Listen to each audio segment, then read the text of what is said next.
Welcome to E360 TV, the live streaming and on-demand destination for influential voices and enlightened audiences. We offer trending, grassroots, and purpose-driven content across a diverse range of interests. E360 TV is more than just watching programs. We offer the ability to interact with live shows connecting audiences to real, authentic influencers and storytellers while streaming to millions of devices.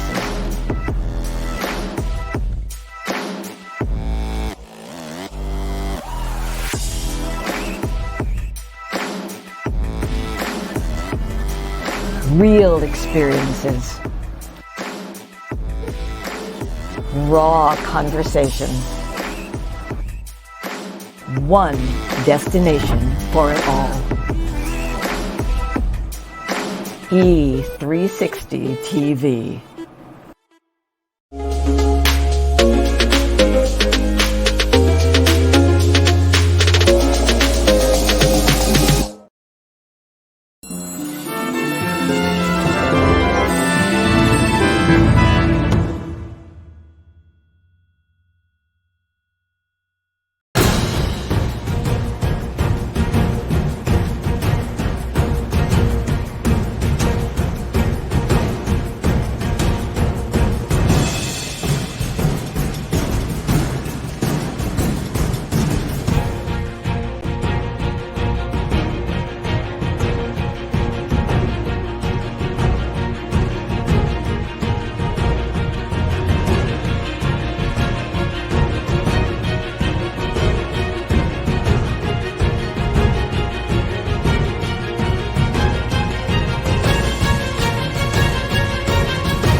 Welcome to today's program on the future of work and the future of leadership. My name's Stephen Howard, an award-winning author and creator of the Humany leadership concept of people-centric leadership mindsets, skills, and behaviors.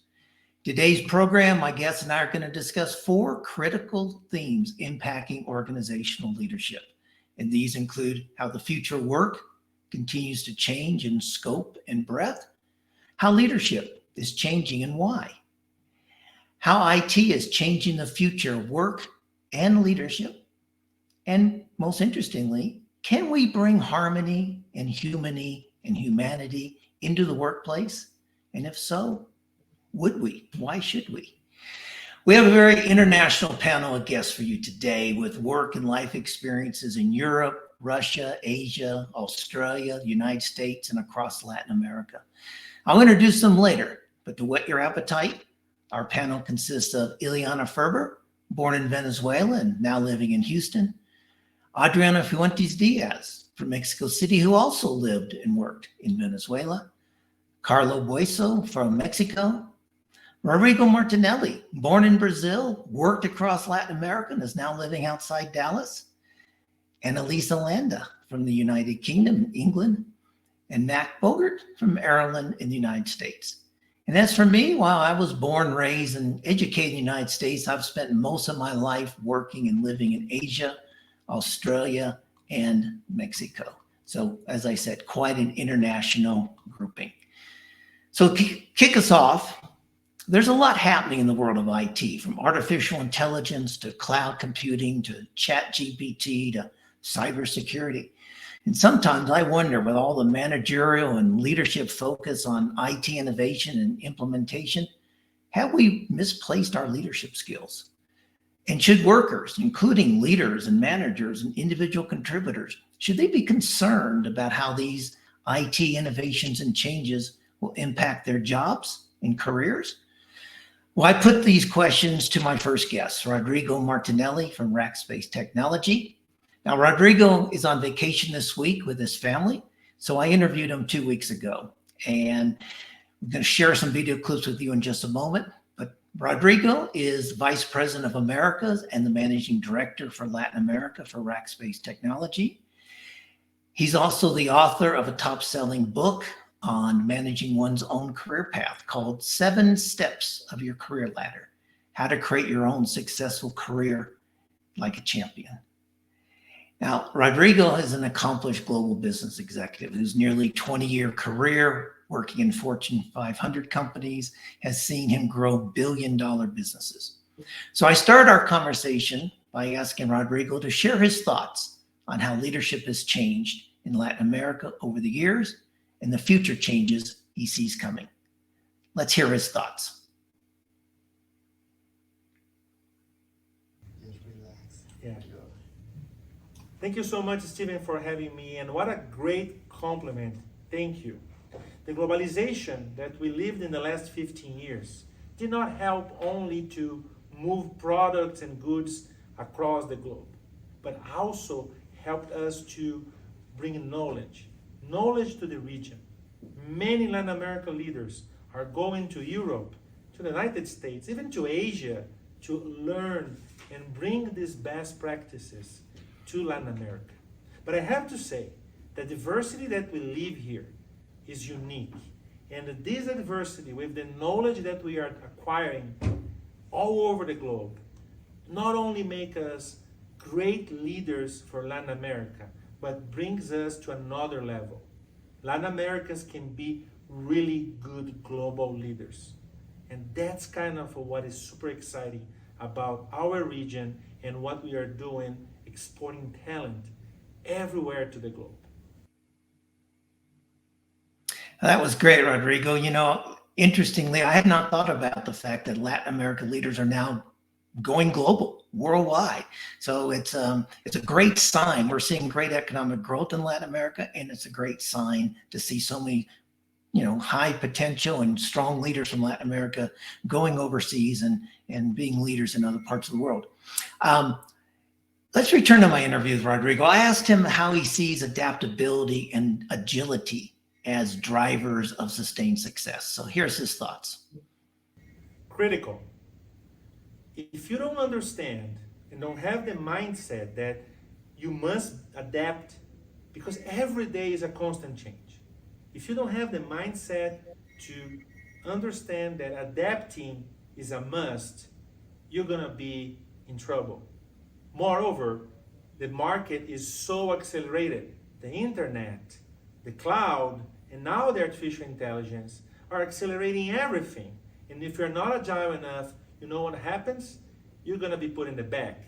The market is competitive. The competition is key right now. And early and fast and understanding exactly how you can leverage all these technologies to accelerate your business is key. So don't forget, adaptability and agility must be the top of mind of every single of executives, leaders, and why not professionals. Great thought, Rodrigo. And, in my book, I mentioned the fact that agile employees and agile leaders create agile companies. And that's what we're going to need to be successful coming out of the pandemic here. I also asked Rodrigo to share his thoughts on the role of cloud. What's the role of cloud computing in the future work? And here's what he had to say.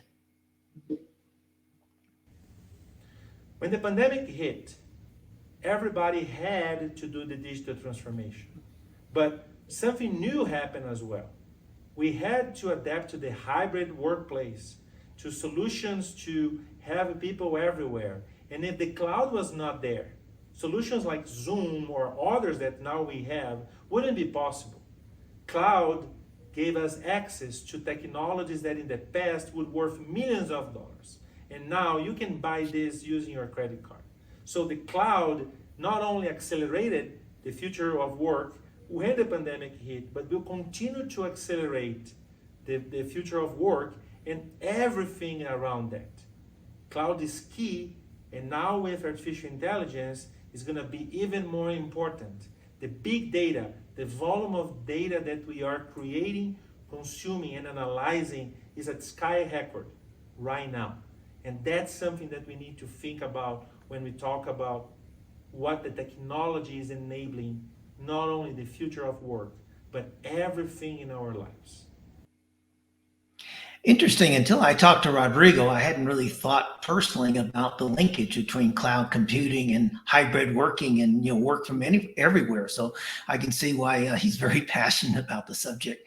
I also asked Rodrigo whether employees should worry. Should people worry that AI, artificial intelligence, will create more discord, maybe more drama in the workplace? And his answer was very enlightening. That's a great question, Stephen. And I have to say, no, not at all. ChatGPT and all these AI tools will help us gain efficiency, will help us create consistency, will even help us write better emails or better posts. But at the end of the day, all that the AI is doing is using facts, history, data, and that is important, but it's not what we have in personal relationships. The fact that AI will not know what's going on when you meet a client for lunch, when you go to the office and have like a side conversations and learn about strategies and things that they're doing, the feeling, the sentiment, the intangible knowledge is not there. It is in the interpersonal relationships. So we shouldn't be worried about AI. In fact, we should learn how we can enable and utilize and be a master of that. Even if you're not a technology professional, you should understand that. You can see why Rodrigo is such a successful sales leader, because he understands the importance of those personal connections and personal networks to be successful going forward. But people are worried about AI and their impact on their jobs and their future. So I asked Rodrigo to share some thoughts on how worried for their jobs should today's employees be about new technologies like ChatGPT and AI. And here's what he had to say. Like I said, technologies like ChatGPT will help us do some stuff better. Like I became a master on Scratch. I don't know if you guys know this. This is a MIT code platform that you can build whatever you want, and that it's used by kids. I used to code, but I'm far away from that. But because of ChatGPT, I became a master. So I'm building new games with my kids, and they are like, oh my God, Dad, how do you know this? Well, I don't, but I know how to ask ChatGPT to do that to me. And that's just an example. So I don't think people should be concerned about what ChatGPT can do to them. Instead, they should be concerned about how to learn how to use these tools, how to build images with AI, how to build better emails, better communication using ChatGPT, how doing better research using these tools. That's the key. Sit down on the sidewalk and be concerned about that will not help you. What will help you really is for you to learn how you can take full advantage of AI and all these marvelous technologies that are nowadays showing up almost on a daily basis.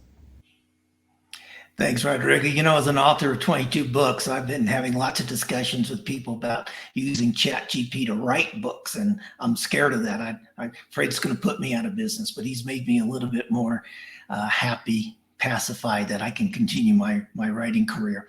So lastly, as I am speaking of writers, I mentioned, Rodrigo is the author of a best-selling book called 7 Steps of Your Career Ladder. And I asked him, with all the changes in the world of work and how the future of work is changing, what advice does he have for people contemplating making a career change today? And his reply is great advice for everyone at any stage of their career. Let's listen. Well, first, buy my book, but without a joke, build a career plan. You will not be able to make a move, you will not be able to understand what's required for the next job if you don't have a career plan. If you don't understand where you want to be, if you don't understand the path, and more importantly, understand what skills you need to acquire, learn to go and earn your next job, earn the next step in your career ladder. That's how we do it. So only 0.1% of the professionals. When I was building the career ladder program and translating into the book, I learned that 99% of the people don't have a career plan. In fact, 99.9%.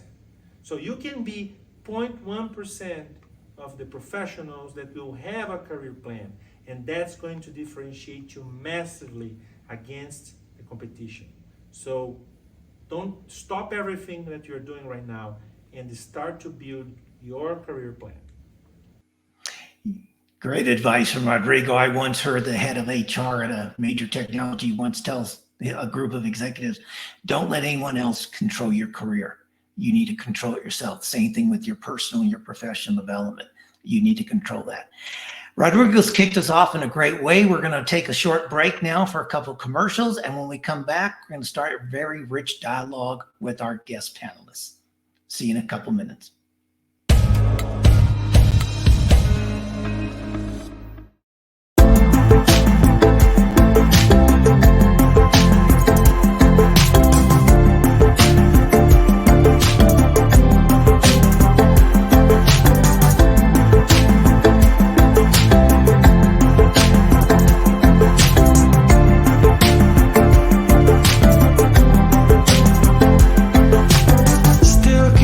Shoulder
Welcome back. So why this topic, the future work and the future of leadership? Well, the business environment was changing before COVID, but now, quite frankly, these changes are happening at warp speed. We're in the throes of a pivotal moment, probably facing the greatest transformation in how we work since the early days of word processing and the desktop computer, which kicked off the information revolution. Additionally, quite simply stated, work and the workplace are not working for many people. Work in the workplace, along with the behaviors, mindsets, actions, attitudes of many leaders, have alienated millions of people around the globe. And since the pandemic, people have been reevaluating their purposes and priorities in life and the role that work plays in these and in their life. Now, this is a global phenomenon. Research from McKinsey last year revealed that nearly 1/3 of workers in Europe were expected to change jobs in the first half of this year. So it continues. Now, these are drastic changes, and we're at the forefront of my mind when I published Human Leadership, Mindsets, Skills, and Behaviors for Being a Successful People-Centric Leader last year. How do we as leaders emerge from the pandemic? Can we go back to the old ways of managing and leading? I don't believe so. I don't believe we can. There's no old reality to return to. People have changed. The world has changed. Hence, leaders must change as well. Now, sustainable success requires people-centric leadership and enhanced workplace environments. So I created the word humany, Humony, by combining human, humanity, and harmony to emphasize the leading of people and the need for leaders to create workplaces of wellness and harmony. Now, this is about people before profits, not about people over profits. People over profits is an either-or proposition. People before profits means people plus profits to create sustainable results. So this is going to be the backdrop for our conversation today. And to get us started, let me introduce our first two guests. From Houston, Iliana Ferber is the CEO and founder of Colibri Business Development, where she advises governments on economic growth strategies. And she also trains critical stakeholders to solve economic development challenges in resource-rich countries. Now, before creating Colibri Business Development, Iliana worked for ExxonMobil for 24 years, including managing their human rights and global supply diversity programs. Welcome, Iliana. Thank you, Stephen. And let me introduce our second guest, and then we'll get underway. So our second guest is Adriana Fuentes Diaz. She's an award-winning author of the Strong Women Speak series of books, and her diverse career has spanned the world of advertising, broadcasting, public relations, the oil and gas industry, and even the solar energy field. And today, she's recognized keynote speaker on women empowerment and women's economic development. And in 2021, she was recognized for her contributions to women by the National Council of Business Women in Mexico. Welcome, Adriana. And we have Annalieza on the screen. We need to switch to Adriana if we can, Lauren. But we're going to come back to Annalieza in just a moment. So here we go. Let's get Adriana on screen. But I'm going to kick the first question off with Iliana anyway. So Iliana, what are your thoughts on how the future of work is changing and the pace of this change?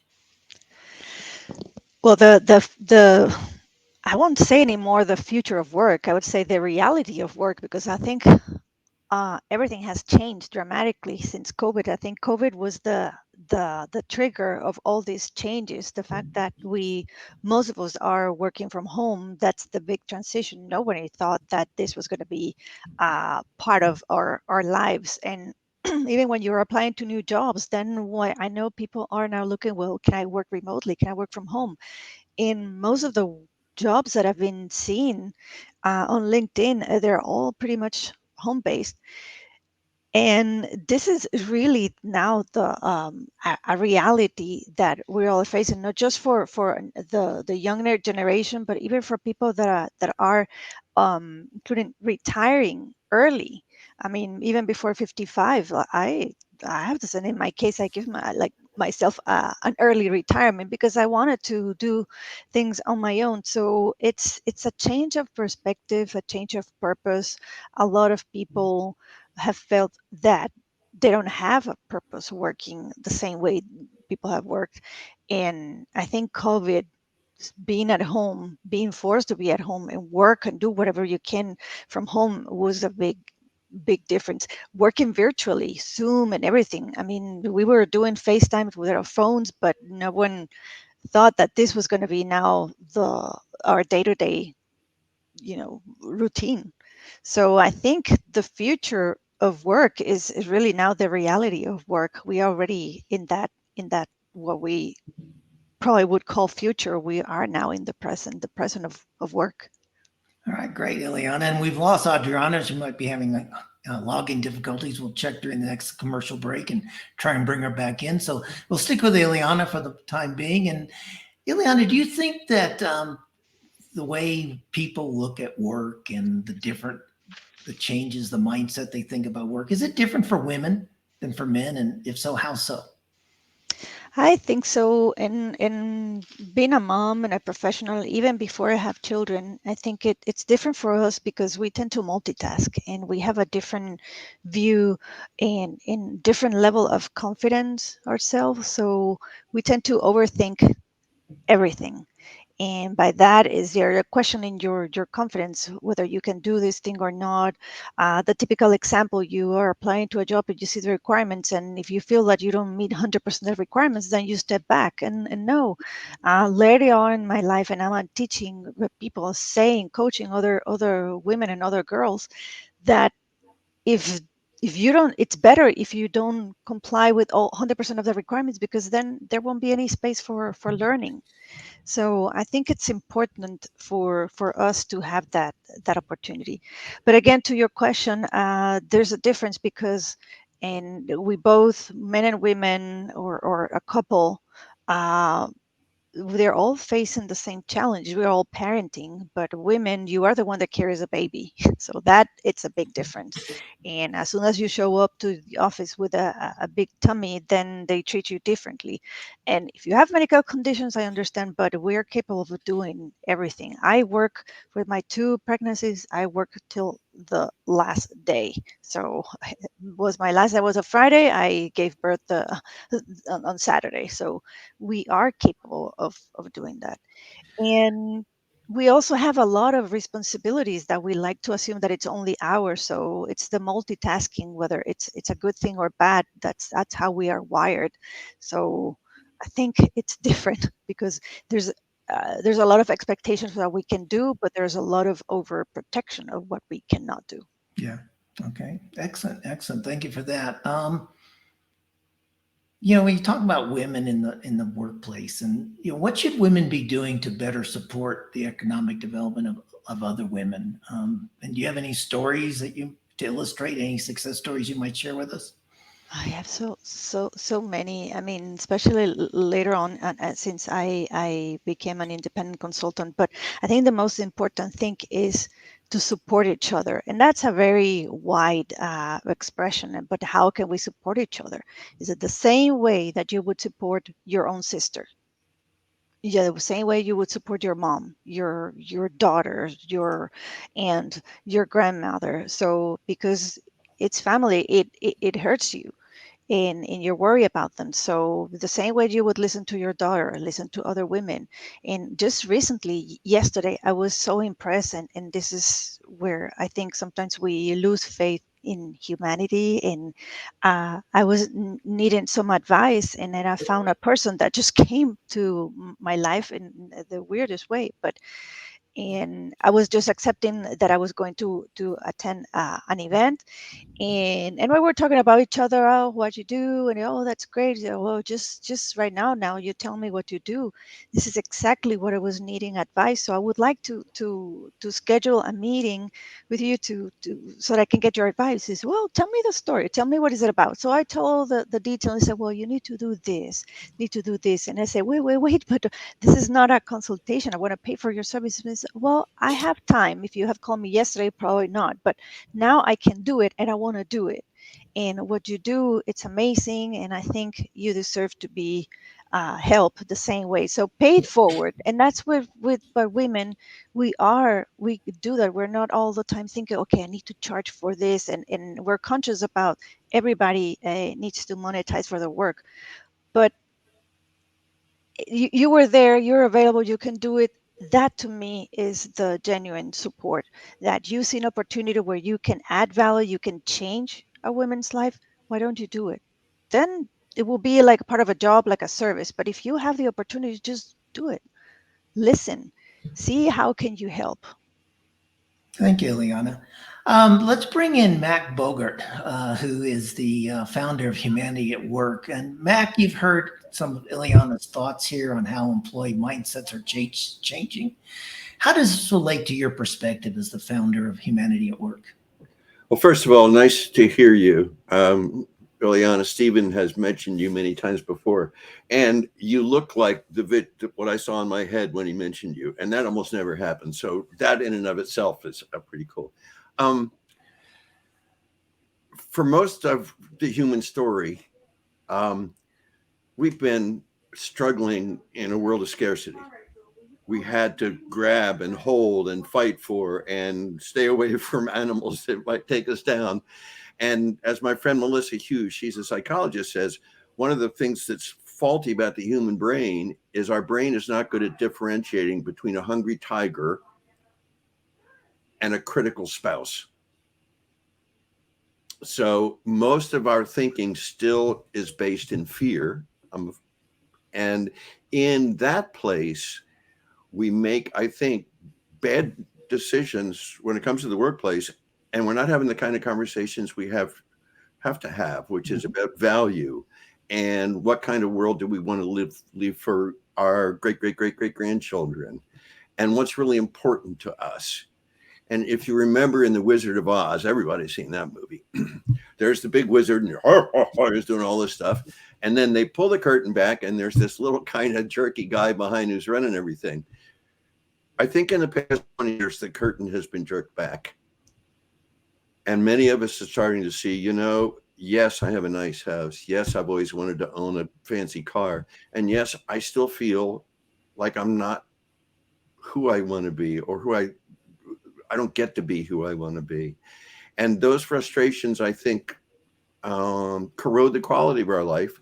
And I think we need to talk more about the quality of our work, not just quantify it and measure it by the numbers. So that's what Humanity at Work is about. Excellent. Thanks, Mac. One of our other guests is Carlos from Mexico City. And Carlos, are you seeing the same sorts of mindset changes in leaders or even in employees that Iliana has mentioned? Can we bring Carlos in?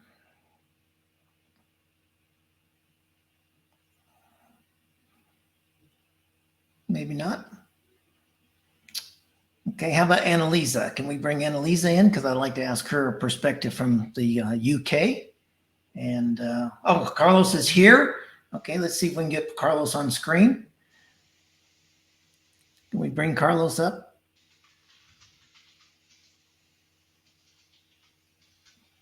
Hold on just a second, guys. There we go. Carlos, welcome. All right, welcome to the world of live TV where anything can happen. That's right. So, Carlos Bueso, are you seeing the same sorts of mindset changes in either leaders or employees that Iliana was describing earlier? Yeah, and thank you. Great to be here, Stephen. Thanks for the invite. And absolutely, yes. I have a lot of visibility on what's happening in Latin America from a talent perspective and leadership perspective as part of Experis in Manpower Group. And we do see definitely a shift that happened with COVID that changed everything. And, on one hand, you had the tools and the technology that had to be used for the world to work, to function, but then also some mindset changes that leaders had to make along the way. And not everyone was prepared, right? Not everyone was prepared to work and manage people remotely, take care of people remotely. And so I think a lot of mindset changes happen in a way, I believe for the better, because I believe managers now are better able to really be effective in the new normal, right? In the new work environment we're living in. And that includes the hybrid workforce, global workforce, more equality and more inclusiveness in the offices, in the work environment today. So yes, in short, yes, we do see those changes in Latin America as well, and agree with Iliana and Mac's comments. Great, thank you. You know, I remember when COVID first started, I was coaching somebody, and we were talking about how he would need to change his managerial style, his leadership style. And he said, COVID's going to be 3 months. We'll be in, this hybrid working from home. 3 months later, we'll forget about all that. Well, 3 years later, we're still dealing with it in some parts of the world. Let me ask one more guess, and then we'll take a commercial break. So if we can bring Annalieza in. And there she is with her famous red hat, as always. Hi, Stephen. It's lovely to be here. You're based outside London, and most of your work is with European organizations. So are you seeing the same kind of mindset changes in that part of the world that Carlos and Iliana have been talking about here? When it comes to leadership mindset, I think as a leadership coach, I see a side of senior leaders that most people don't. I think on the outside, there's a lot of, they talk about optimism. They talk about optimism to the press. But in private, they're struggling because there have been so many challenges. Certainly here in the UK, leaders have faced an onslaught of challenges, a barrage of them from Brexit, and businesses are still coping with that, with the higher taxes, the higher tariffs, the red tape, the bureaucracy, the hold-ups at the ports, haulage, the imports of raw materials from abroad, holding up processes.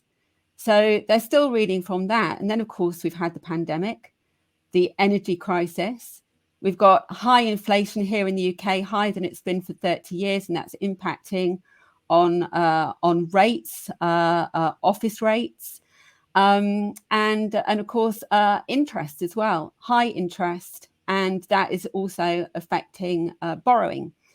So they're reeling, and I think as well they're struggling as well to cope with, as everybody has said here already, this new way of working, and they're starting to realize that leadership isn't operating as it used to. There was a time, I remember when I started work, the senior leadership, they used to disappear into a room marked private. There are these mysterious people that kind of came and went, and occasionally you saw glimpses of them. And they can't operate like that anymore. They have to be seen, they have to be visible, they have to be more transparent. And there's a paradox here because while technology is enabling their organization and improving their organization and giving their organization more control, it's also taking control away from them as well. Because if their staff, their employees aren't happy, they're empowered to try and do things on their own. Technology is a great enabler. It empowers us to try and make our mark on the world. And this is what I say to my friends. They're worried about job security. They're worried about AI. And I go back to what Rodrigo was saying in his recorded clip there. I applaud his optimism, what he said about making a career plan, what he said about learning about AI as well, and learning how to use it and utilize it. And that's the key. It's not to worry and stress about what it's going to take away from you. How can you use it to your own advantage? How can you use it to get ahead? And how can you use it to make your mark on the world and to leave a legacy? Excellent. Thank you. That's having that growth mindset is going to make all the difference. Absolutely. For all of us, leaders, employees, and everyone. Excellent. Excellent. Well, Annalieza, you've kind of teed us up nicely for the next segment. We're going to take a short commercial break. And when we return, our conversation is going to have really an in-depth discussion more about how leadership is changing. So we'll be right back in a couple minutes.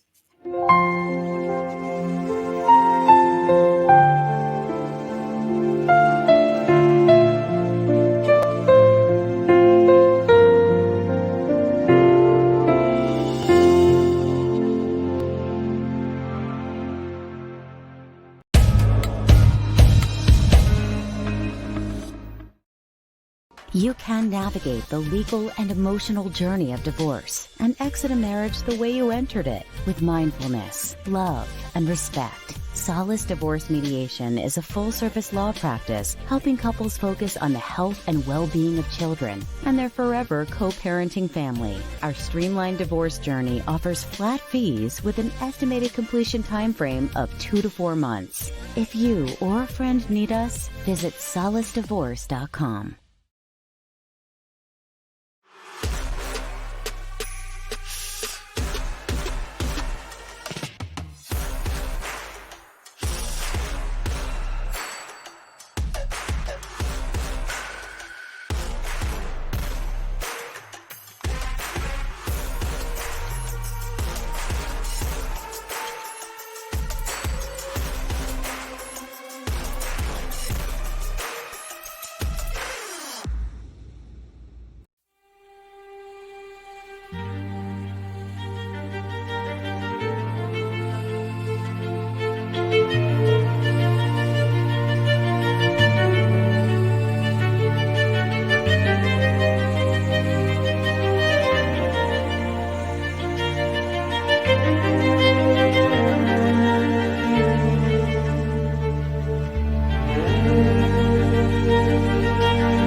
Oh, welcome back. And I don't know about you, but I love that commercial for Intention Pen. And my birthday's coming up in a couple months, so I know it's going to go on to my wish list. So without a doubt, the premise of my book, Human Leadership, is that leaders have to change to be successful in the long term. And most of these changes are mindset changes, including, first, we lead human beings, not assets, not resources, staff, workers, or team members. Employees are human beings. They're not headcounts. And that's a huge mindset change. The second change is to understand that as leaders, we manage things, policies, procedures, processes, and projects, but we lead people, lead in all capital letters. We lead people. And again, that's a huge mindset change. It's no longer about getting the most out of people. That's an old definition of great leaders from the 1990s or early 2000s. A great leader is one who gets the most out of his people. No, it's about putting the most into your people and reaping the rewards of doing so. And then lastly, leaders are responsible for workplace well-being, and that includes reducing stress and drama. We heard about what Annalieza was talking about in Europe, particularly the stresses that people are going through with the economic situation there. Leaders are responsible for employee well-being, and that's more than just safety. I mean, employee well-being used to be about preventing deaths in the workplace and minimizing accidents. Well, no, it has to include emotional and mental well-being as well. So the reason that these mindset changes are so critical is the 1980s construct of managing people, the concept of managing people, is no longer relevant or applicable in today's world. No one wakes up in the morning and says, I can't wait to be managed by my boss. And certainly no one says at the beginning of the day, I can't wait to be micromanaged by my boss. So people don't want to be managed. They want to be led. They want to be motivated. They want to be empowered, trusted, given opportunities to grow their skill sets and improve their decision-making capabilities. They want and they need to be coached and mentored, empowered, unshackled from directives, and freed from being told how to accomplish their work. We need to trust them, delegate to them. So leaders need to excel at the coaching and people development aspects of leadership. Because leaders who manage people quite frankly, are the major cause of the great resignation and the quiet quitting trends that we see. And additionally, it's very, very hard to grow your business when one of your key priorities and major expenses is recruiting and onboarding of new employees to replace staff who've left. So this is in your best interest as a leader to make these mindset changes. It's in the best interest of your organization. Those are my thoughts. And those are the thoughts I shared in the Human Leadership book. I invited Carlos Bueso, to join me to discuss how leadership is changing. Now, Carlos is the managing director of Experis for Mexico, Central America, and the Caribbean. Experis is the global leader in IT professional resourcing and managed services, and it helps organizations act across the full life cycle of technology adoption, and it's part of the Manpower group of our family of brands. Now, Carlos has a wealth of experience and knowledge in the IT industry, having previously been the Director of Global Alliances at Microsoft, the Director of Sales and Alliances for Rackspace Technology in Latin America, and Director of Partner Marketing in Latin America for Cisco Systems. Carlos, thank you for joining me today to discuss how leadership is changing. My pleasure, Stephen. Happy to be here. We're very pleased to have you, particularly since it's on a Saturday. But listen, you had a part of Manpower called Experis, which is focused on talent and IT. And you heard some of the comments earlier from our other panelists about the impact of IT, and you heard from Rodrigo in his video comments. How do you see leadership changing globally, particularly in Mexico and Latin America? It's definitely, and continuing from the conversation we had earlier, it's definitely something that changed quite rapidly with COVID-19, given the adoption, the rapid adoption of technology that we had at that moment. And it forced leaders and managers to change their mindsets and how they manage people. And as you said, Stephen, I totally agree. Now managers needed to worry about safety, well-being, physical well-being, mental well-being of their employees. And that's something that in the past wasn't really present in many companies around the world. I believe Latin America is no exception from what we're seeing globally. There's a lot of uncertainty from macro levels to microeconomy to business disruption with the introduction of new technologies or new vendors, new products in the marketplace or services that constantly disrupt business. So leaders are definitely moving towards an area where agility becomes key, being agile, being fast, the resiliency and the ability to learn fast and adapt to that change. I think AI, as Rodrigo mentioned earlier, is a great example. AI is really not that big of a difference than when we look back and we had PCs or when the internet came about and smartphones and cellular data, right? And Wi-Fi. And so all those changes tend to bring a lot of uncertainty and people worry what will happen. So the idea is, how do we really leverage, learn, and adapt to these new technologies in all industries, not only in IT, because one of the dynamics we see in the market is pretty much every industry being impacted by AI and by technology, by automation, by cloud computing. So all these things require managers in any industry to be tech savvy, to understand technology and understand how to use it as a competitive advantage in the market. An important thing that we are seeing also from the Manpower side is the importance of having leaders conscious about social responsibility as well. And as new generations come about, and we are employing a lot of Generation Z employees, especially in technology, a lot of young technology people coming out of colleges in 2, 3, 4 years into their career. And they expect different things, right? And they expect to work for companies that are socially responsible, that are inclusive, that companies that have a mission, something that they feel they're investing their time for something worthwhile. They're providing something back to a community, to people. So I think those are different areas where we see a lot of impact and changes, and definitely the soft skills in general are becoming as, if not more important, than the business and technology skills that in the past were the basic and number one requirements. Yeah, I think you just warmed Annalieza's heart, because purpose is so critical to her. And we're going to come back to her in just a moment with that. But can you tell me, Carlos, what changes is Manpower making, or your clients maybe, to enhance employee engagement? Because we see so many studies that shows employee engagement is so low around the world. Share with our audience what either your organization is doing, or maybe what your clients are doing to enhance employee engagement. Absolutely. So both at Manpower and as I see with our customers, definitely there are several things that employees are expecting now. And in order to retain employees, it's important that companies and leaders make changes in the way that business is managed.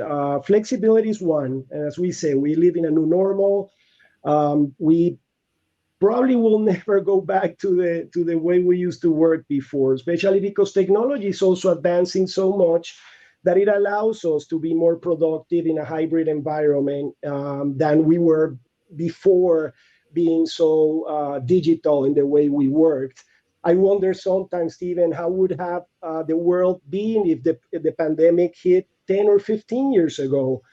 I sometimes think about that, and I cannot grace the size of the impact for businesses, given that the people in their homes didn't have the broadband they have today. They don't have the tools they have today to work remote. So it would have been a big impact. So having the technology also on your side and be able to provide that flexibility to employees, to provide the right tools, to have a clear policy on, again, inclusion, well-being, equality, making sure that we are working towards gender equality in the business, not only in the amount of men or women that are in the workforce or in the company, but the programs that are offered. So it's important that it's not only a PowerPoint message. It needs to be validated with actions, with policies, measuring it. And so those are some of the things that we are doing internally, but also helping out customers go through that process as well as they go into this new world, new normal. Yeah, the new normal, what I call the new abnormal, quite frankly. I don't think there's anything normal about it. I think you're right. If COVID had hit 15 years ago, we might have had the Great Depression #2. Yeah, I think so. Yeah. It would have been really hard for businesses. Yeah, I totally agree. You talk about flexibility. I'll share a quick story with everyone. My first job out of college was with a fairly conservative company in Texas. And I grew up in Las Vegas, so I'm not very conservative, particularly when I was in my early 20s. And I went to the ad agency one day, and on my way back, I stopped and got a haircut. And, this was like I'll date myself a little bit, but it was, let's call it the 1980s. And the person sitting next to me was the same age as me. And when I got back, he looked at me and said, "Stephen, did you get a haircut?" And I said, "Yeah." And he said, "On company time?" And I looked at him and I said, "Well, it grows on company time." But, the attitude back then was such that you couldn't take a dentist appointment. I mean, if you asked your boss to take time off on a Thursday to go see a dentist, your boss would probably look at you and say, "Doesn't your dentist work on Saturday? What's wrong? Right. You need to find a new dentist." It's totally different. Right. Carlos, you touch upon a subject that's dear to my heart, and I also know Iliana's heart, and probably everyone's, and that's about women in the workplace and how things are changing. Is the glass ceiling, as what's known, is it changing for women leaders? Is it starting to crack, do you think? Why or why not? Well, let me speak from a Latin America perspective. I think it's cracking, but not fast enough, and it hasn't broken yet, right? So it's still in early stages, and there's still way to go. When I look at the IT industry, which is the one I'm closest to, and I can provide probably more information and insights into that industry in particular. Globally, we see that women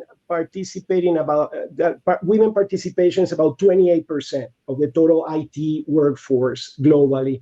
In LATAM, it's less. LATAM, we're seeing anywhere from 15 to 18, 20%. Okay. So that's still a big way to go. Now, when we look at colleges and universities, the positive sign is that women enrollment in technology careers is increasing slightly, but it's increasing. And now we are seeing close to a third of the population on technology schools being women. So that gives us some hope that it's going in the right direction. But it's not only about education, it's also about, again, the policies and the way companies hire, the way companies promote employees, the way they train their employees to get them ready for that next promotion. So it's really a collaborative effort between institutions to make sure that we are also bringing more women into these careers, and also corporations to make sure that the right policy is in place to be equal in every sense of the word, in pay rates, in training opportunities, in promotion opportunities. So it's in the right direction, Stephen. Still a long way to go. Well, at least we're going in the right direction. That's great. Right. Annalieza, I know corporate purpose is foundational to your approach to leadership, and you heard Carlos just talk about it. What thoughts do you have to supplement what Carlos just shared?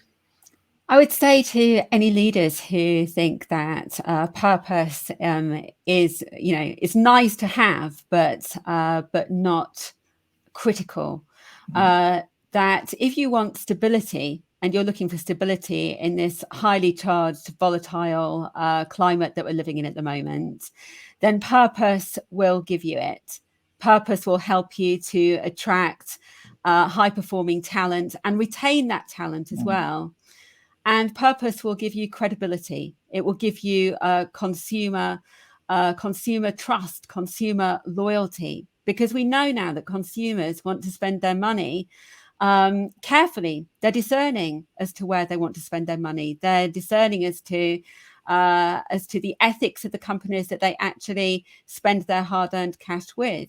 And so they're doing their research. And that extends not just to the actual purpose itself, but also to the supply chain, to all the decisions that you make in the business. You need to ask, does the supply chain align with our values and our purpose? Does this campaign align with our values and our purpose?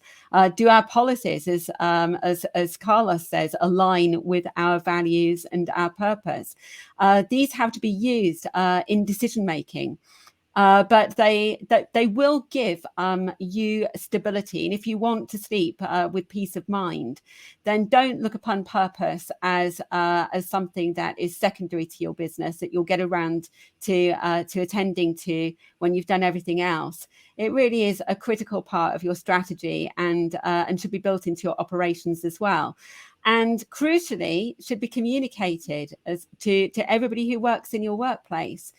Tell them why you've chosen this particular mission, and make it align with your values. Or if you have a set of values already, but you don't actually have a purpose, use your values as a compass to help you to define that purpose, to point the way to it. And I think it's really important to let everybody in the organization, whatever their role is, tell them how their role feeds into that purpose, the part that it plays, and each department as well, so that they are part of the story, make them feel part of the story. Everybody wants today, there are so many problems in the world. Everybody wants to, we hear this word legacy a lot. And okay, everybody is a sweeping statement. But most people, particularly we know Generation Z, the research is showing it now, that they will quit jobs that don't align with their values to go to other employers or to set up on their own.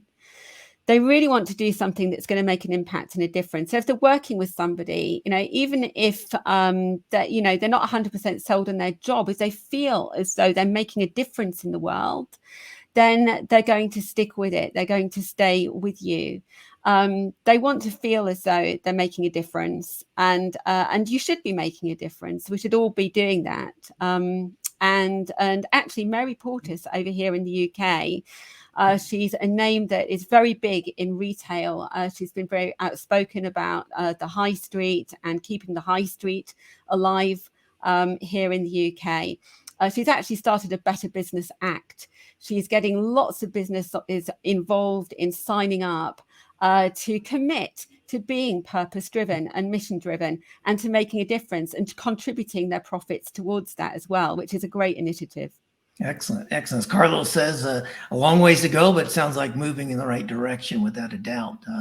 Iliana, you specialize in helping governments think more strategically about economic growth. And is there a link between the economic development of women and the GDP growth of nations?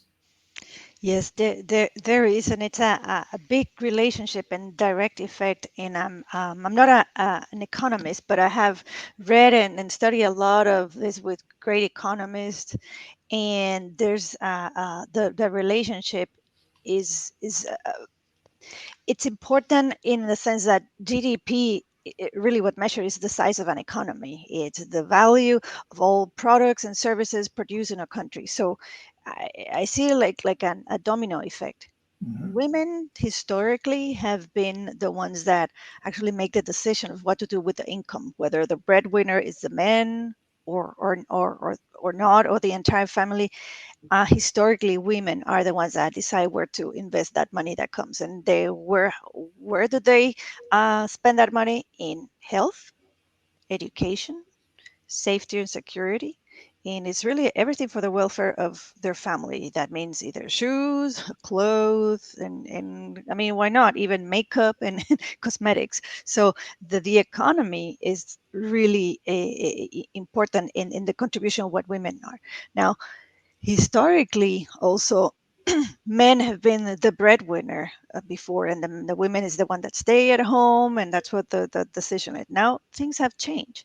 Now the breadwinner is a teamwork, it's a team effort, because now a lot of families, and especially in developing countries, the community, a family, it's still comprised of not just mom, dad, and the children, but you have the grandma, the grandma, the in-laws, and you have an entire family living with you. So all of them are breadwinners. So what comes into a household is going to be, it's that money produced from either the products or services where they work in, being in a company or on their own business.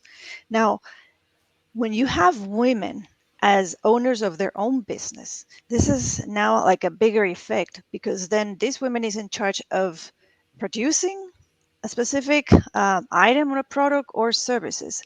Then that's going to go, if the more they invest in that and the more they produce, then the higher the income in the household, and then more production into this company. So at the end, then you have the GDP, and that's what economists think about. But I think it's important to put this over, to give these opportunities to women, so that they can translate in bringing more income to their family, and having more women owning their business or managing and controlling their business. It's a big trigger. The United Nations with the SDGs, they put gender equality or that, and that's great. But this is not given, because women have to have equal seats, and that, yeah, that's beautiful, and I love it.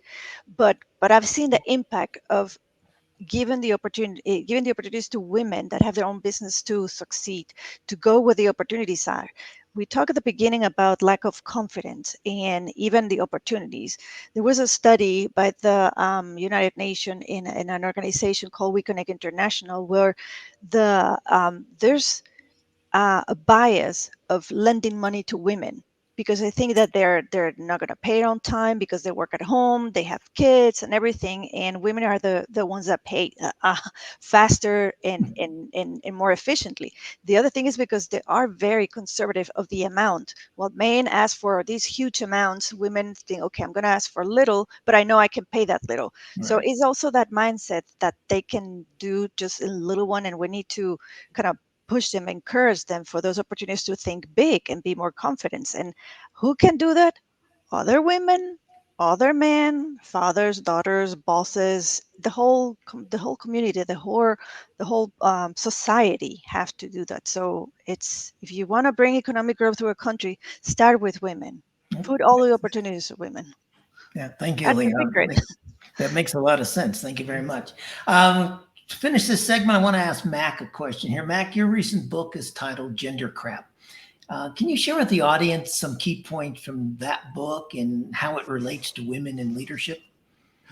I'll do my best, and thank you, Iliana, for doing my segue. This is the cover of the book, and as it says, it's about stories, and it's stories about expectations, especially when we're younger. And we're doing a series of conversations based on what comes up in the previous conversation. And our next conversation is called Breadwinner. Okay. Yeah. And it is about, I mean, I grew up in a household where my mom, I don't think my mom worked less hard or harder than my father, but she worked in the house and she did not produce income, though she produced great value. So this conversation about breadwinner is about exploring people's stories, because that's what the book is. It's not statistics. It's just stories. And everybody who has taken part so far has been congruent in the sense that we need to change from the get-go when we're kids, what our expectations are, because those are very powerful, however false or true or good or bad or right or wrong they are. Whoa. It's like my house is falling apart, but that's okay. They have an extraordinary impact on us, and we don't realize until we run up against one of these walls that were built when we were little about what you're supposed to do and what you're not supposed to do, how you're supposed to act, who's supposed to be the breadwinner. And I know from my wife's experience, she works in medicine, and she will have customers who will bypass her to find the male doctor in the clinic. And it's crazy, and it infuriates her. And I get that as much as I can. Yeah. So yeah, I mean, it's like getting down to the level of people's stories, so we can say, this is what I learned, and this is what I found false. So then we can pass it on, maybe pass it on to our kids and the people that we work with, so we can start to crumble this dysfunctional thing called gender crap. Yeah, absolutely. Hopefully the next generation will do a much better job than we've done. You know, we could continue this segment for the remainder of the show. This is such a rich dialogue, but let's take a break. Let's hear from our sponsors. And when we return, let's talk about, can we bring humanity and harmony into the workplace? We'll be right back.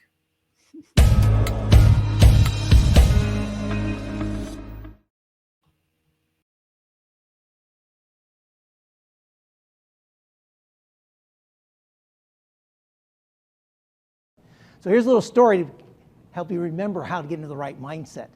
A father comes home, had a terrible day, put out all the fires, he's exhausted. He comes in the house, puts his briefcase down, and his little 5-year-old son comes around him, Daddy, Daddy, Daddy, and grabs him by the leg and hugs him because that's as high as he can go. And father looks at him and says, hey, what's going on? What's happening? The little boy looks up and says, Dad, where does poo come from?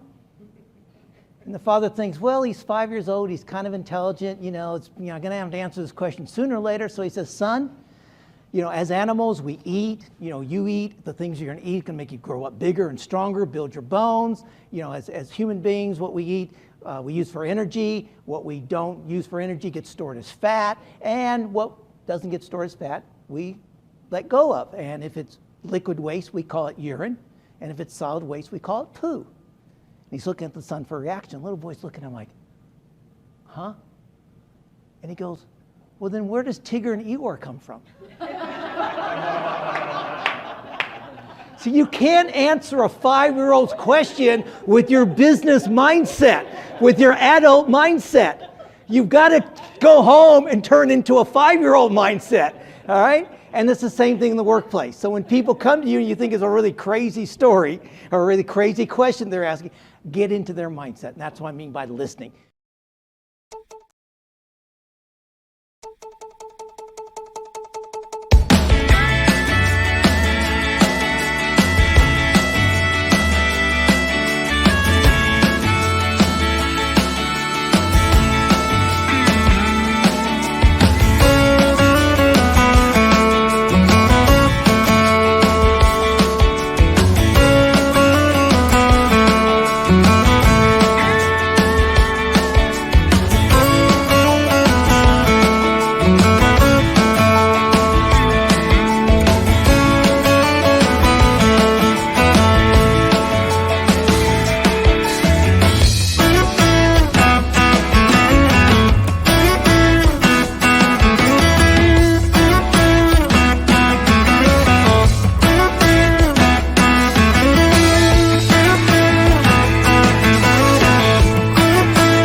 Well, welcome back. I didn't realize our producer was run that little segment of my my little story about Winnie the Pooh, but I'm glad he did.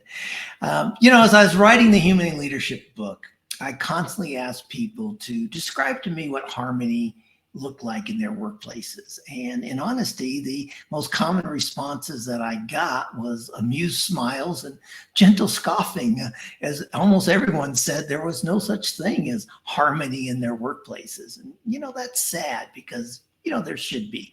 Harmony in the workplace is like the state of flow that we've all experienced. When we lose track of time, we're so involved in a task or problem solving or being creative. And it really, to me, harmony in the workplace is the opposite of the blame and shame culture that we find in so many workplaces. Instead, it's really a community of spirit like atmosphere where each person is accepted for who they authentically are. Leaders focus on developing the unique skills and knowledge of each contributor. And it's a place where leaders understand, as I said earlier, that they are leading human beings, not head counts, not human assets. Harmony produces thriving, and with all the benefits that you can imagine arising from such an environment. So are these crazy, unrealistic thoughts? Well, I don't think so, and neither do my next two guests. First of all, let's bring up Annalieza Landa.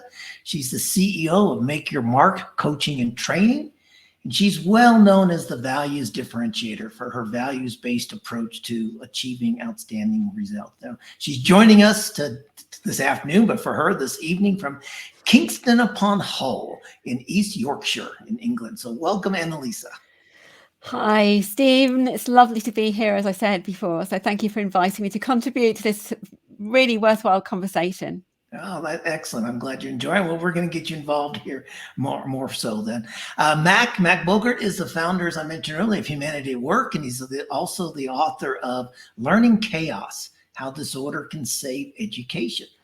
Mac is passionately devoted from learning. I know this from my own conversations with him, and he espouses an absolute faith in every person's capacity to explore, discover, learn, and develop. He also believes we need to generate a different working environment so we can stop crushing the emotional and spiritual well-being of humanity. Well, that's really would like to hear your thoughts on how we can accomplish this Mac. But going to start off with Annalieza, and we've talked a little bit about it before, and we've got about 20 minutes left in the program. So let's explore this humanity and harmony in the workplace. And Annalieza, why do you think employees care about corporate purpose? You talked about it from a customer standpoint. You talked about it from an organization standpoint. How about from the employee standpoint? Why do they care? They care because, well, I touched on it before. They want to make a difference. The younger generation, not just the younger generation, actually, even my generation, we want to do something which is not just about creating profit or achieving goals. We want to do something that is contributing to a bigger problem in society. And so purpose galvanizes us. It gives us energy. We know that if we lose our sense of purpose as individuals, what happens if we suddenly don't have direction, or we lose our sense of direction, or we lose our sense of self? We get depressed. We're lethargic.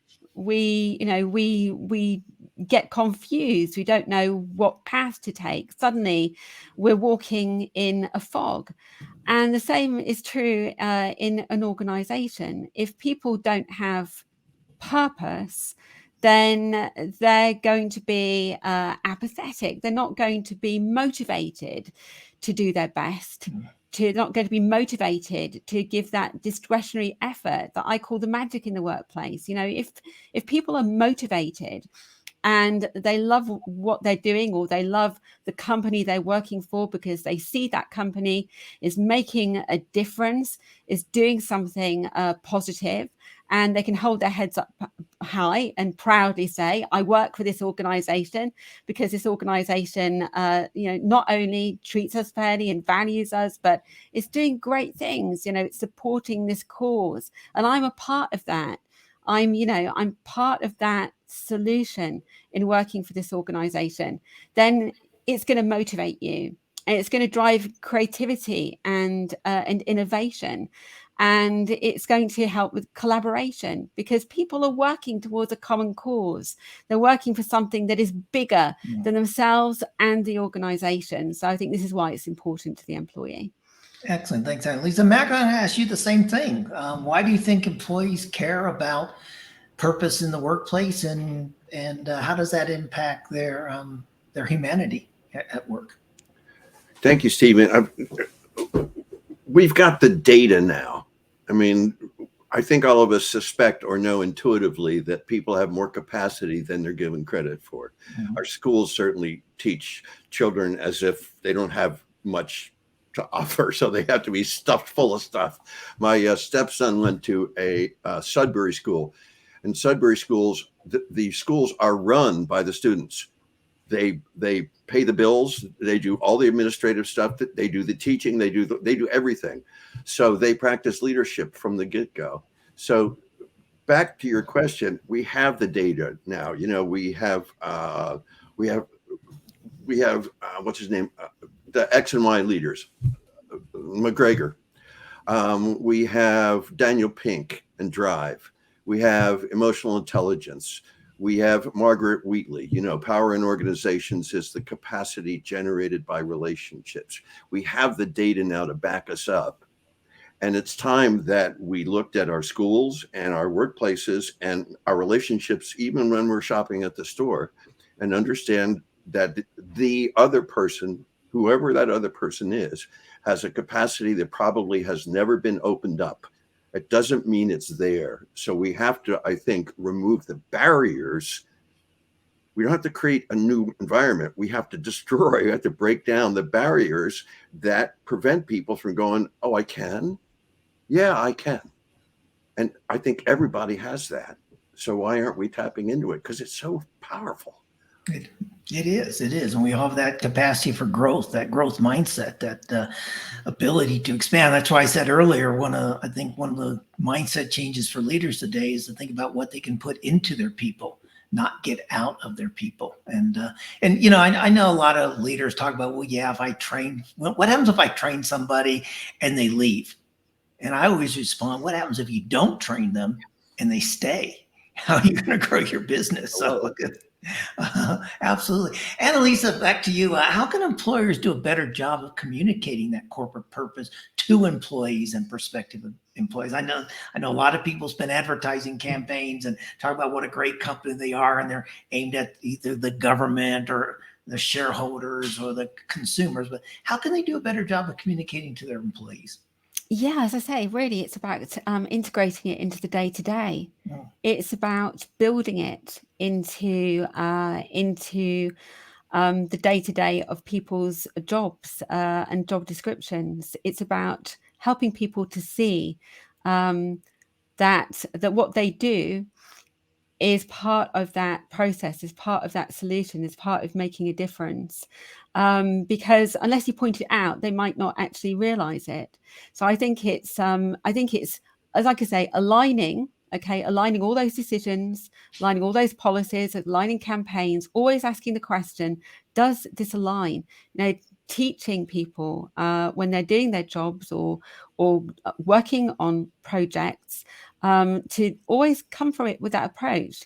Is it aligning with our values? Is it aligning with our purpose? Is it honoring our customer as well? And so the communication, it should be inbuilt. It's not about just putting it on the wall that people are going to walk past it every day, and suddenly it just becomes part of the background. It's just part of the wallpaper, as it were. It needs to be brought to life. It needs to be executed on. It needs to be modeled, and of course the leadership as well need to be committed to doing that as well. Yeah, I love that. And I totally agree with you in that perspective. The communication aspect is so critical.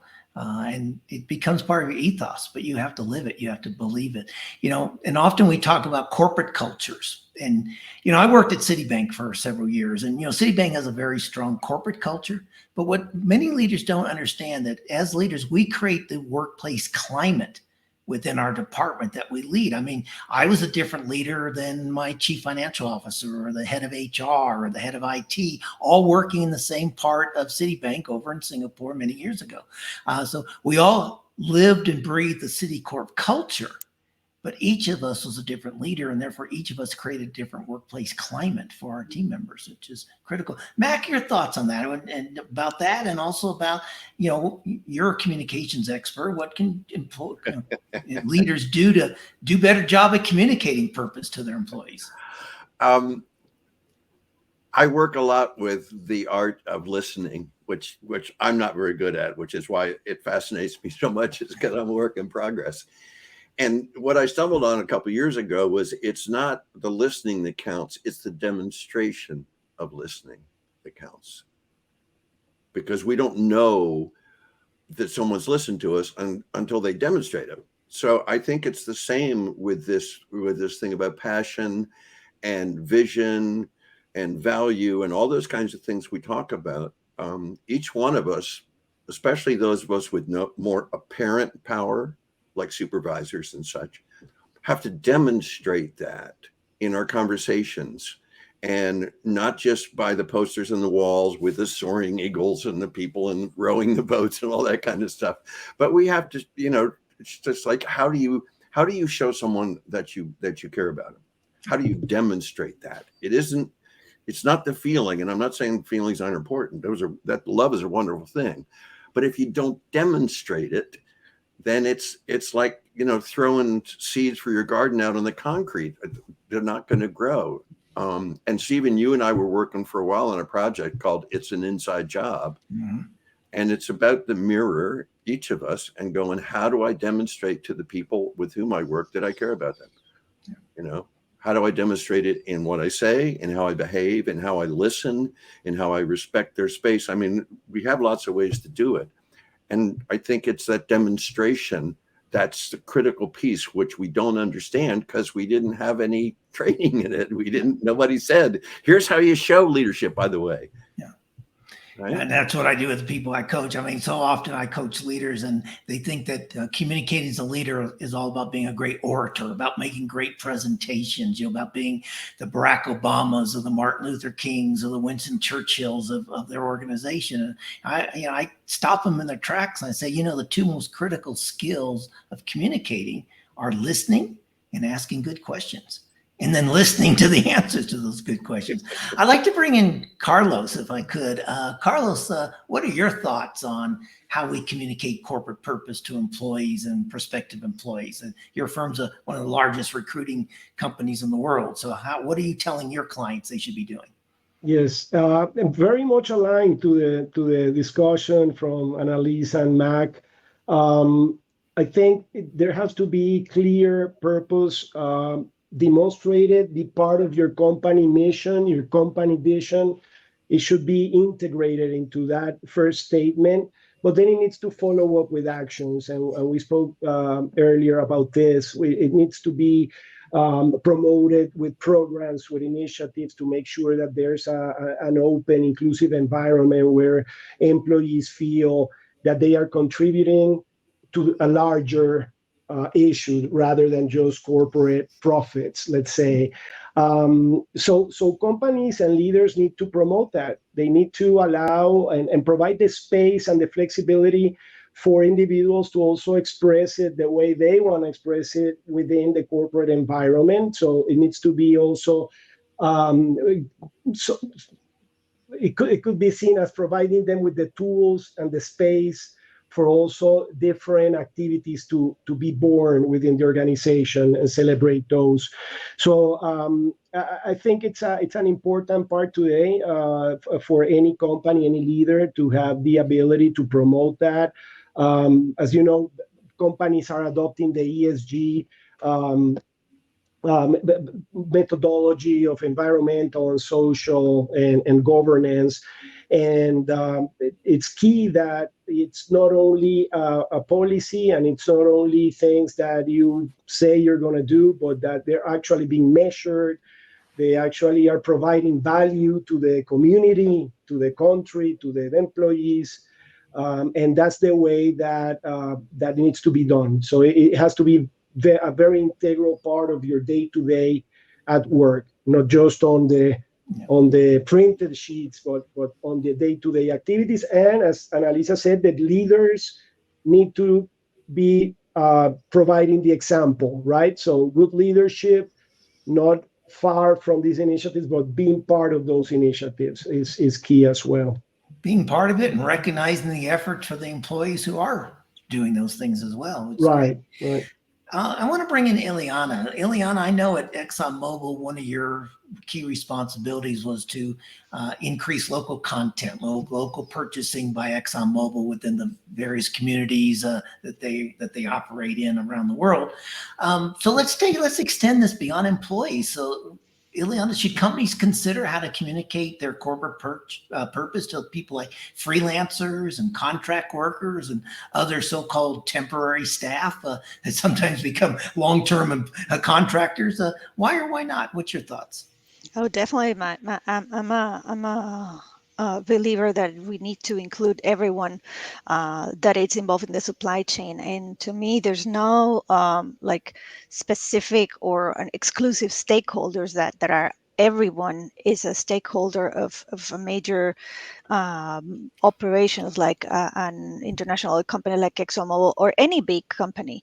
I think these are the people that are usually being subcontracted by other companies. They're tier 2, tier 3, 4 that you don't see.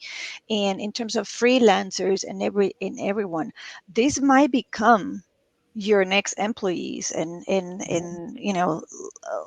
life or the world or even the cities it's just a small circle.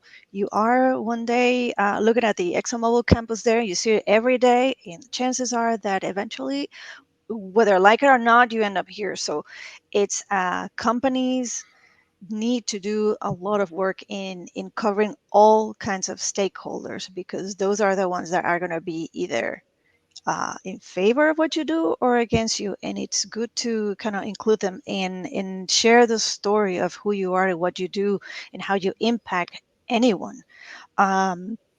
There's another aspect of including everyone.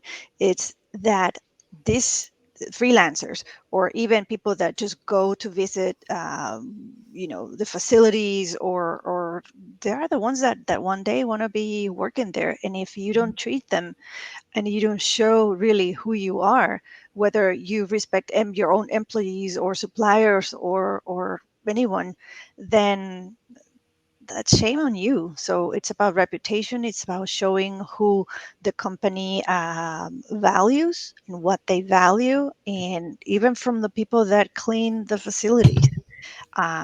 You can hear that, yeah, this is a great company, but they're treated like crap. Sorry.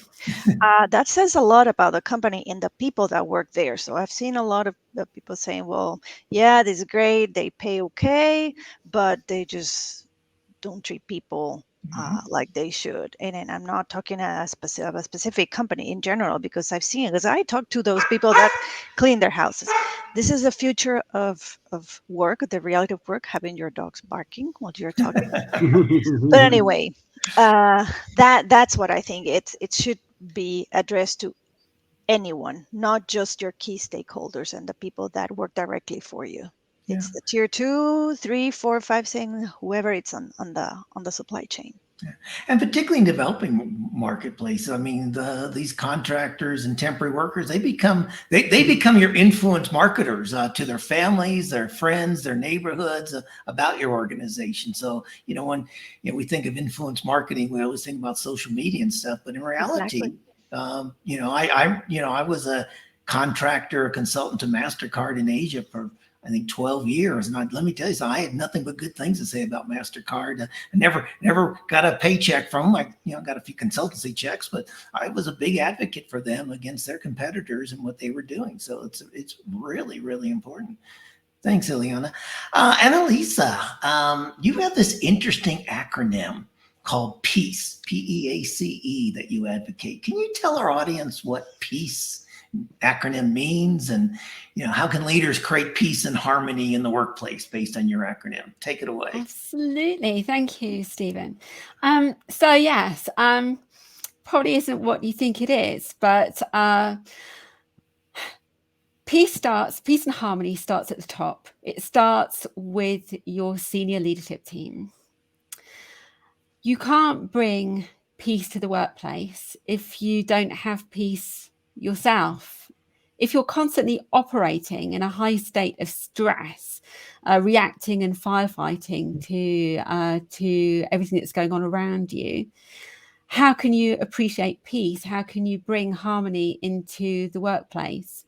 So I created peace as a framework to work with leaders on creating peace that would ensure the stability and the safety of the company, and that would minimize risk whilst delivering optimal results.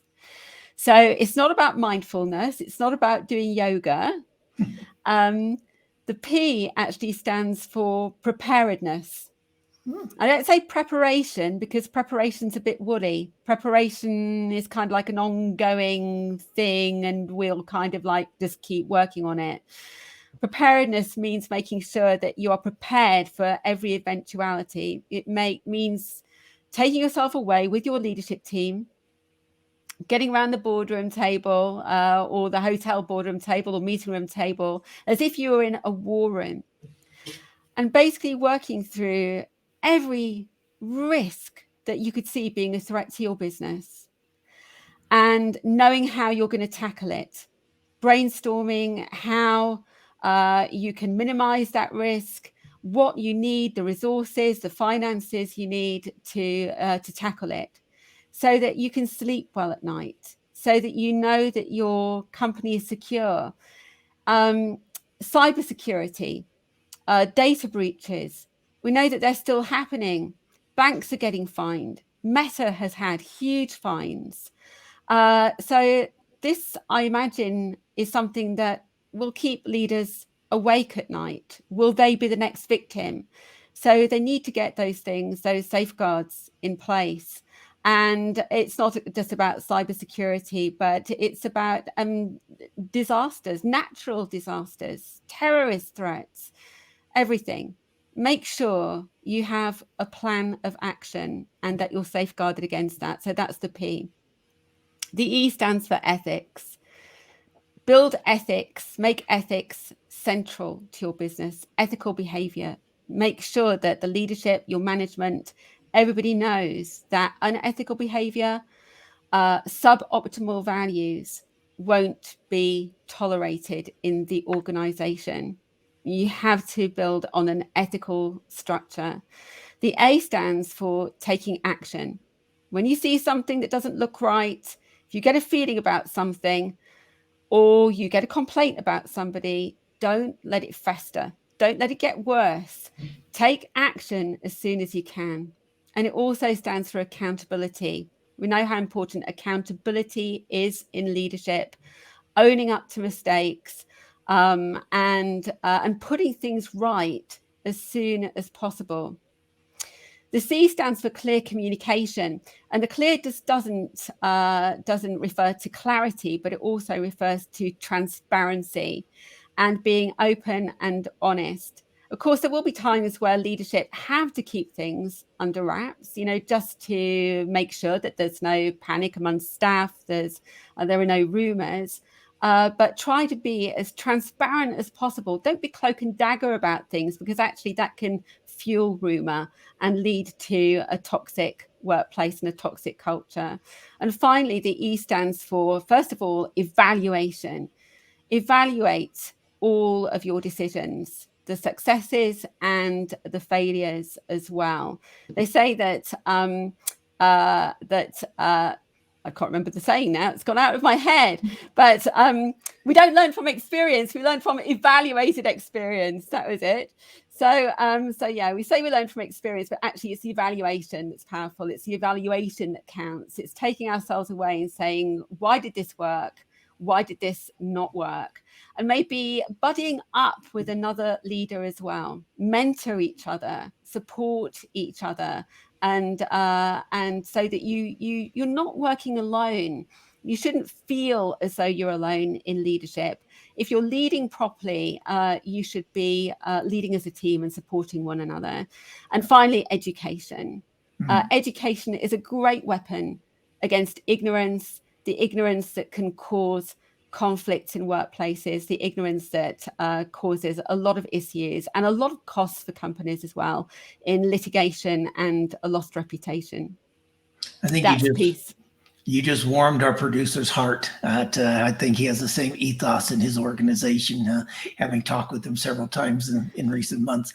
That transparency, that clarity, communication, that, as you were talking about, evaluating what worked, what didn't work, without the blame and shame. That's all part of harmony to me. That's that. If you do that, it's not only that people won't feel like they're working alone, but also they won't feel like they're working against everyone else on the team, which is, I think, the other thing. People feel they're isolated, but they also feel like it's me against the rest of the team, or the rest of the department, the rest of the division, and that doesn't lead to harmony at all.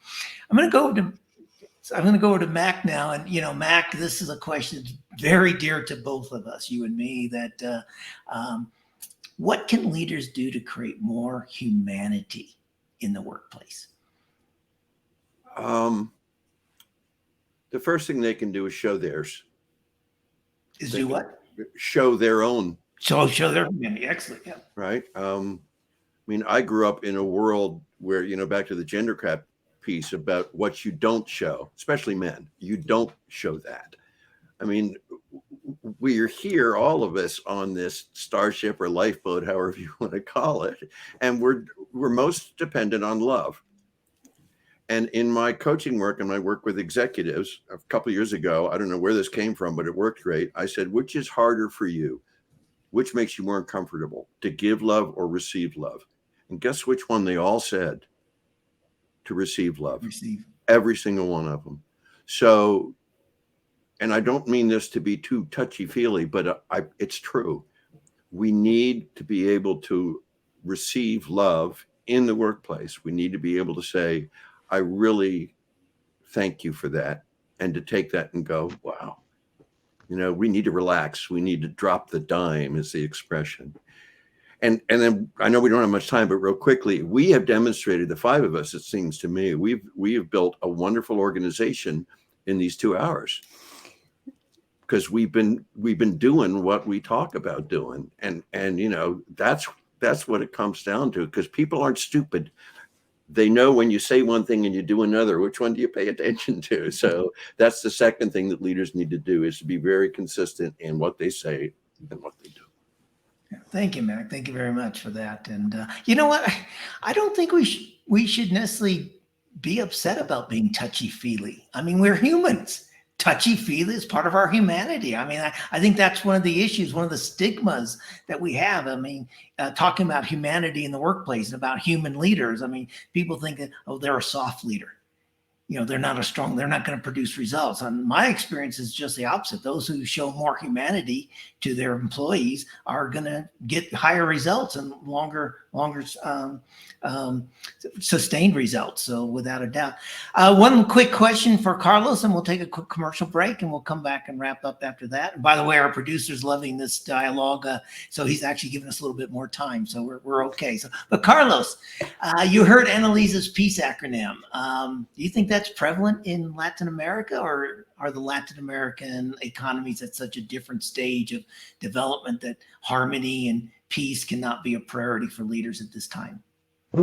Great question. It might be difficult to consolidate all companies in LATAM, whether they are there or not. I think it's a great framework. I've seen it, not precisely, right, Annalieza, as you presented, but in the sense of anticipating, having the right ethical policies in place and actions, all those sort of things. So I do see many companies already moving there. I believe the global corporations normally, as part of their global reach worldwide, they normally bring, in some cases, some of these activities and requirements to the local offices.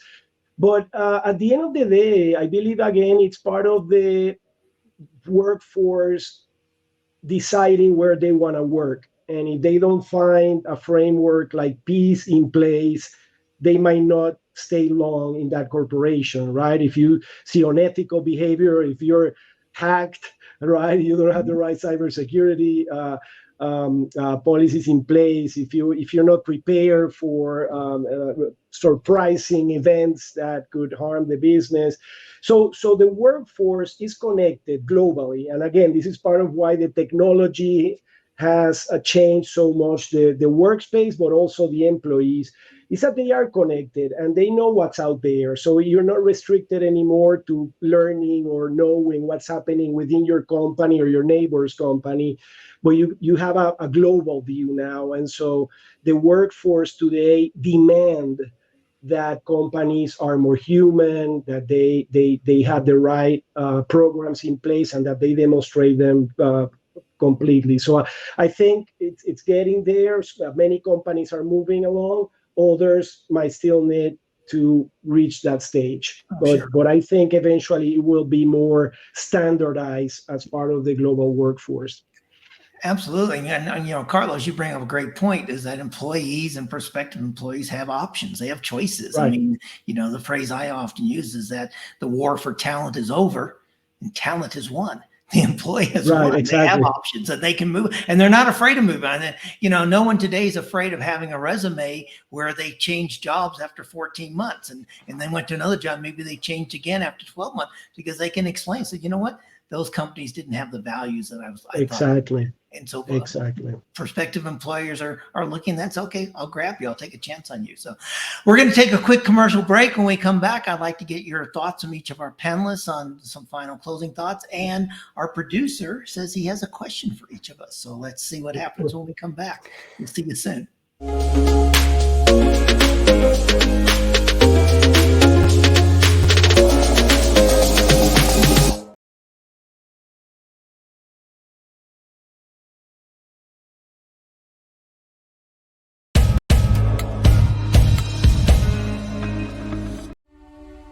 On July 4th, 1962, I found myself in the lost and found of mankind. Just because something finds its way to the lost and found doesn't mean that it wants to be there. Just because something finds its way to the lost and found doesn't mean that the person who lost it doesn't care for that lost item. You are writing moments that people will learn from, grow from, and heal through for thousands of years.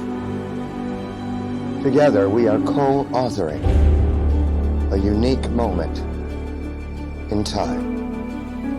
That DNA, those fingerprints, they're going to be gone. Ashes to ashes, dust to dust. But it is your story that they will tell for thousands of years, but only if you leave it. Things that do not serve you must go. The longer you wait, the more time you give them to trick you into serving them. 22 homes in foster care, everything I wore as a scar, as a shame, things that started like Velcro on my spirit.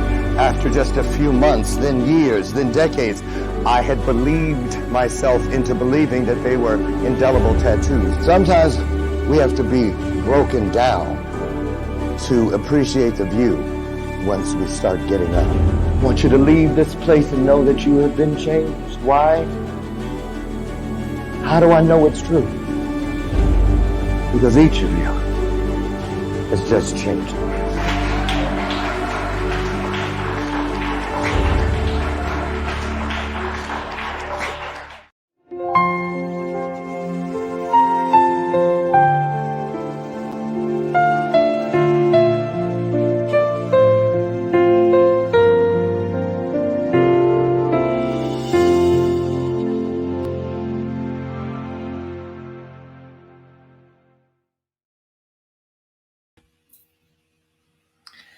Wow, what a lively, rich, really robust conversation discussion this has been. And personally, I wish we had another hour to spend together, but of course these topics are so important that we'd probably want another hour after that as well. And, we didn't have family commitments today. We could probably just keep talking for 2 or 3 hours more. So great discussion. Ladies and gentlemen, thank you for being our guests. As we bring the program to a close, we've got about another 10 minutes or so. I'd like to thank each of you. And I'd like to get a final closing or summary comment from each of you about just final thoughts that you want to share with our audience about the future of work, the future of leadership, or anything else that's on your mind as a result of this conversation. So Iliana, I'm going to start with you. And what are your thoughts? I have two ways of saying what it would be my wish and where do I see it coming. My wish is that I wish that more people in the corporate world put more emphasis on emotional intelligence than IQ, because a lot of things would improve, would be different. But people will show more the empathy, that humanity, that peace, really who you are. And that's what I have proven. That's what opens the door to other people. That's how you show trust. That's how you build and manage relationship, by being who you are. And then sometimes when you're in the corporate world, you're being asked or you're being molded to be a person that you're not. And just because you have to fit, and then that's my wish. Now, the way I see it is that it depends on the wishes of other people. We're here 5 people, and plus all the people that are listening. If we all think about that, then we're multiplying the wish of 5 people times. So the future will depend on how we want to act from now on, or from the moment your life changed. My life changed during COVID because of different events that happened, some good, some bad. But the COVID had a silver lining that made us change for a reason. So it will depend on how we act from those learnings. Thank you. Outstanding. Thank you. And action is really what it's going to take to change things. It's just, these are not just theories. You need to put this into practice. Exactly. From Mexico City, Carlos Bueso, what are your final thoughts, sir? Sure. So I think leaders and companies definitely need to make sure that they are adapting, right, to the new normal, to the new way of working, to the new way of treating employees and growing employees. I agree that humanizing the corporation and taking care of employees is key, and it's a very important part of the strategy for companies today, in all senses, right? But just become a human organization that takes care of employees and that they have a purpose for the society and for giving back to the world. Digitalization. Companies need to digitize, given the new normal of remote hybrid work, of having people work for you in different cities or countries, the way you automate internal processes to make more efficient, and how you incorporate new technologies and new trends that are happening now, like AI, RPAs, automation services, etc. So important to also focus on digitizing and creating a company that will thrive in the future and not lag behind your competition, who might be ahead of you in some of these tools. And then have a clear social purpose, right? Have clarity on what you want to leave behind, your legacy for your community, for the world, for your employees, for yourself, your family. That needs to be built into the DNA of corporations and leaders today. Thank you, Carlos. A pleasure meeting you today, and thank you for being our guest. And so hope to meet you in person one day. Yes, my pleasure. From the other side of the Atlantic Ocean, from the United Kingdom, Annalieza, what are your closing thoughts? Well, unsurprisingly, given my moniker, I'm going to say that it all comes down to your values. So what people are saying to you are going to tell them about you, are going to tell them people about your values, tell the world about your values. It's very easy for businesses and brands these days to find out what people are saying about them on social media. Mm-hmm. So take that seriously, attend to that. And, see what the amount of conflict or harmony that you have in your organization as well will point to your values, will tell you if your values need attending to.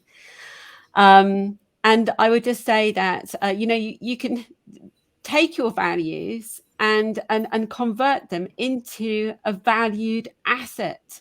Because when you do that, it's going to positively set you apart from your competitors. And finally, I really just want to take this opportunity, since we're on global TV here, to call on leaders of nations and corporations and organizations to use your power and influence to be channels of healing, of compassion, and of reconciliation in the world. If you want to leave a legacy, don't think of the number of zeros, okay, that you're going to be leaving behind, but really think about the impact that you're going to make, the promise of hope and a prosperous future that you could contribute for generations to come. Lovely, lovely. And that applies to leaders at all levels of organization, first line leaders, supervisors, team leaders, second line leaders. This is not just the C-suite at all, but definitely. And Mac from Maryland. Mac, what are your closing thoughts with us today? Well, the first closing thought is thank you all. It's been such a pleasure. In March of 2020, I started a podcast, and it's pro bono. There's no money involved. It's called Back to Different. It's the number 2 because the preposition to was already taken. And 75 people have shown up from all over the world so far. And I am so excited about their willingness to consider that this time of great change and a lot of trauma may also be a time to renew us. And I'm so heartened by the young people with whom I work and whom I talk to. It's like, you got it, and it's going to be yours, and we want to leave it better. And Leonard Cohen, he's one of my favorite songwriters. One of my favorite quotes from him is, "There's a crack in everything. That's how the light gets in." And we got a big crack right now. And I hope that I'm sure that the 5 of us will be and are part of that light. And that's a very cool thing to get to be part of. That's all.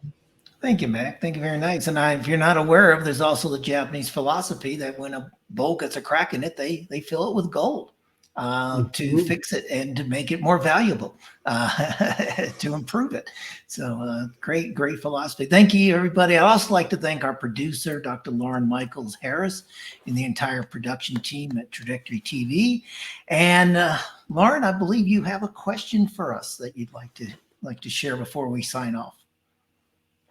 So it says, how important is it that as a business leader, we at some point daily remind ourselves of what our mission is to ease suffering within the world?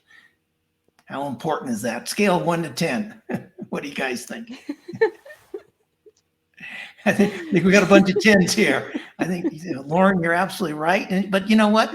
The key thing that Lauren asked us here is daily. And even myself, I mean, I write about this, I talk about it, I think about it all the time. I'm not sure that I do it on a daily basis. And so it's a good reminder. And as he put up there, daily grinding or daily grounding is very, very important. So good thought. Thank you, Lauren. I'd like to leave everyone, particularly our viewers, with this final thought. And it's something dear to my heart. And valued life, as Lauren has put up here, as it kind of summarizes this. But, to create a better world for our children and our grandchildren to inherit, we must become better leaders, better people, and better people leaders. And I hope our discussion today will propel our listeners, again, whether you're a leader, first-line leader, supervisor, team leader, if you're a parent, if you're an individual contributor, you lead your family. If you're doing leadership in your community, your parent-teacher association, your religious organization, your whatever you're supporting, you are a leader. Plus, you're going to be a leader yourself.